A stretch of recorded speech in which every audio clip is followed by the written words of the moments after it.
Hoje a gente vai falar um pouquinho aqui com o pessoal da área do direito, os advogados principalmente, e os advogados que militam na advocacia pública, mas principalmente a você que trabalha na área do direito, os meus alunos, meus queridos alunos acadêmicos também, e a todos vocês que estão nos ouvindo. Muito obrigado a todos. E você que não fez a sua inscrição ainda lá no meu canal do YouTube, faça lá a inscrição. Já passamos de 140 pessoas, acho que 174 inscritos.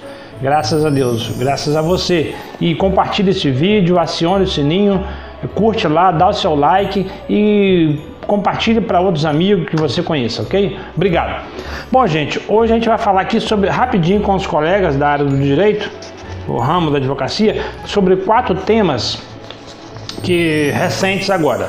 O primeiro dele é uma PEC, uma proposta de emenda constitucional que pretende alterar, incluir no artigo 6º da Constituição Federal, lá nos direitos sociais, o direito a acesso à água tratada. Tendo em vista essa polêmica aí das enchentes, das tragédias pelas quais nós estamos vivendo, nós aqui do estado do Rio de Janeiro, a questão da SEDAI, a novela antiga, a água ruim prestada por essa concessão de serviço público aí, né, se eu não me engano, a SEDAI, a água horrorosa. Então está aqui uma PEC que inclui acesso à água tratada dentre os direitos sociais previstos na Constituição Federal. Lá no artigo 6º, eu peço sempre aos meus alunos que estejam sempre com a Constituição Federal atualizada, né, com as emendas constitucionais, com todas as emendas constitucionais atualizadas, para você não ter problema aí no seu concurso público. Inclusive, aqui no artigo 6º, a última emenda que houve foi para incluir o transporte dentro dos direitos sociais. Artigo 6º. São direitos sociais: a educação, saúde, alimentação, o trabalho, a moradia, o transporte, o lazer, etc, etc. Então, o transporte é acrescido aí pela emenda constitucional número 90 de 2015. E agora mais uma PEC, proposta de emenda constitucional, para incluir também como direito social a água tratada. Como eu disse, é uma PEC, não foi mexido ainda, tá? Então isso não cai em concurso público, só para você saber que o Brasil está aí mexendo, aí, tentando incluir na Constituição Federal. Mas é uma PEC. Aqui eu falei antes que o transporte já está lá no artigo 6º. Tome cuidado e procure sempre uma Constituição mais atualizada. Agora vamos falar aqui de outros assuntos. Algumas decisões legais aqui que eu achei interessante. A primeira delas no TRF1, de sexta-feira, de ontem, dia 7 de fevereiro de 2020. O TRF1 entendeu que a União e os estados da federação são responsáveis por fornecer tratamento médico. Ah, professor Ronan, isso eu já sei há muito tempo. Na verdade, nós temos a Constituição Federal, no artigo 6º da Constituição Federal, no artigo 196, 196, diz que saúde é direito de todos e dever do Estado. Saúde é direito de todos e dever do Estado. Está na Constituição Federal, no artigo 196, que trata da saúde. Mas o problema é que, aqui nesse caso concreto, a saúde no Brasil, ela é pelo Sistema Único da Saúde, o SUS. A saúde pública, gratuita a todos, é fornecida pelo Sistema Único de Saúde. Apesar de ser um sistema bom, ele é muito assoberbado, né? Muita gente, muito pedido, muitas pessoas usando o sistema público, né? Todas as pessoas podem ter acesso ao sistema. No caso de emergência, por exemplo, urgência e emergência, qualquer pessoa pode chegar lá. Vocês se lembram aí do caso do filho do Ike Batista, né, o Thor, que é aquele acidente grave, onde ele inclusive atropelou e matou um ciclista, mas ele também foi machucado e foi socorrido normalmente. Agora há pouco tempo, né, aquele esfaqueamento do então candidato e agora presidente da República, ele foi atendido lá em Juiz de Fora pelo sistema SUS, a porta de entrada para qualquer e para todos. E era na época o presidente. É lógico que depois ele foi transferido para outros hospitais. Então, o sistema é único. Ocorre que a defesa da fazenda pública, a gente sempre tenta alegar que há uma tripartição e que haveria uma lista de medicamentos da competência da União e dos estados, e o município só aqueles medicamentos mais básicos e os tratamentos mais básicos. Isso não é aceito pela maioria dos juízes e pelos tribunais. Diz apenas, faz uma leitura ampliativa, uma leitura social, democrática e que atenda ao artigo 1º, inciso 3 da Constituição Federal, que diz que da dignidade humana. Mas aqui nessa decisão chamou atenção por quê?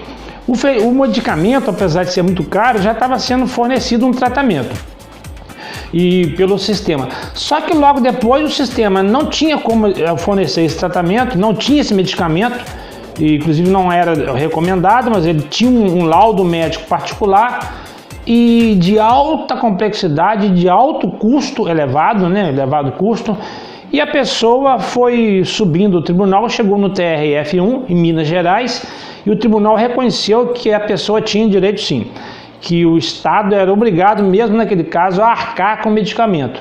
A única coisa que os tribunais têm feito, o STJ quando chega até lá, e também os tribunais, TRF, e também os tribunais de justiça, no nosso caso aqui no interior, é que o usuário do medicamento ou do tratamento da saúde, ele tem que se submeter periodicamente ao exame revisional. Então, a fazenda pública que entrega o medicamento ou o tratamento médico pode exigir do paciente que ele compareça lá periodicamente e se submeta ao exame. A defesa praticamente é essa aí. Mas a entrega do medicamento é praticamente uma vitória e um ganho do usuário do serviço público. Então, uma decisão recente, União e Estados da Federação são responsáveis a fornecer tratamento médico. Geralmente os advogados entram contra a prefeitura, né? Nem entra ou contra a prefeitura e o Estado, e ganham todas, né? Geralmente ganha. Outra decisão aqui, agora de quinta-feira, dia 6 de fevereiro de 2020, do Supremo Tribunal Federal.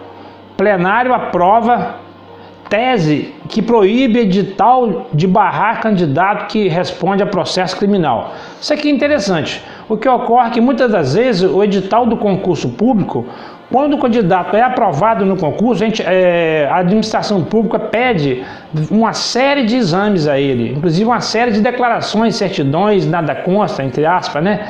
Então ele tem que levar também a certidão do antecedente criminal dele, a CAC, o SIAC, ou a folha de antecedentes criminais, e às vezes consta que o cidadão, o candidato aprovado que vai tomar posse, está respondendo ao inquérito policial ou a uma ação penal.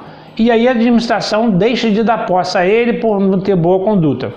Nesse caso aqui, o plenário do Supremo entende que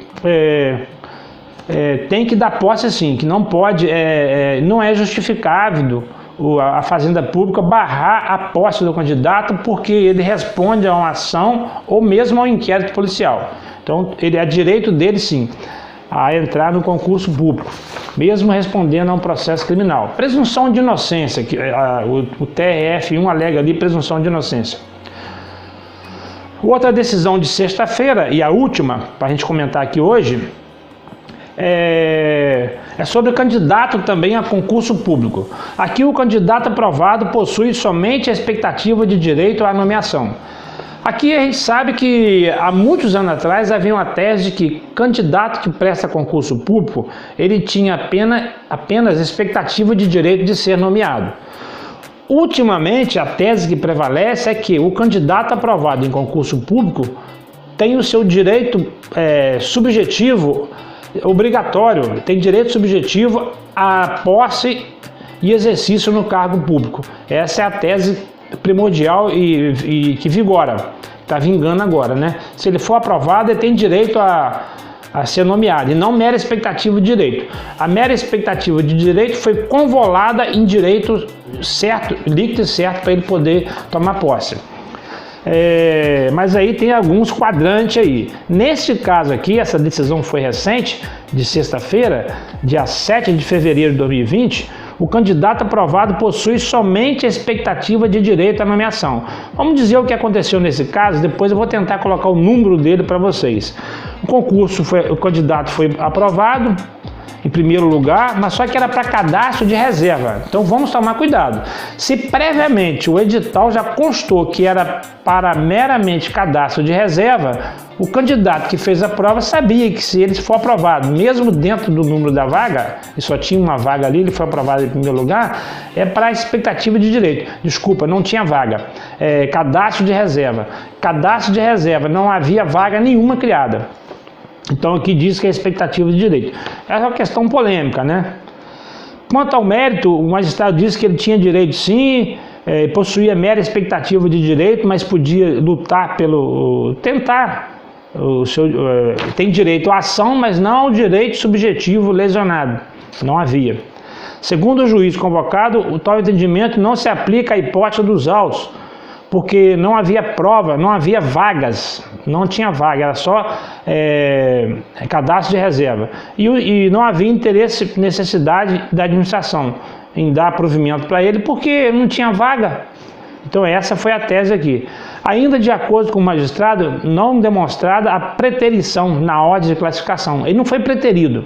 Não havia outra pessoa trabalhando para ele. E aí tem que tomar cuidado, porque muitas das vezes as pessoas falam assim: mas, professor, se tiver lá na administração alguém trabalhando em caráter precário, então tem que tirar esse contratado precário, temporário, e admitir o servidor público que foi aprovado no concurso, esse candidato, não é não? Depende.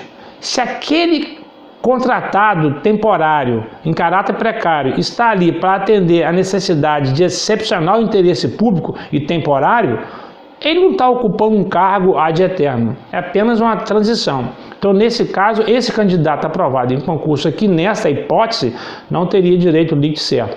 A questão de analisar cada caso no caso concreto. Hoje, então, o bate-papo é com você, acadêmico de direito, meus colegas advogados, meus companheiros aí, os procuradores dos municípios. Eu peço a você que continue aí acompanhando a gente, faça a sua inscrição se você ainda não está inscrito no nosso canal no YouTube. Muito obrigado, compartilhe os nossos vídeos para dar esse apoio, para a gente conseguir chegar aí a 200 inscritos, ainda essa semana agora, se Deus quiser, chegaremos lá a 200 inscritos. Depois a gente vai aumentando. E compartilhe para os seus amigos aí, principalmente quem está fazendo concurso público, para essas notícias mais recentes. Obrigado a todos vocês.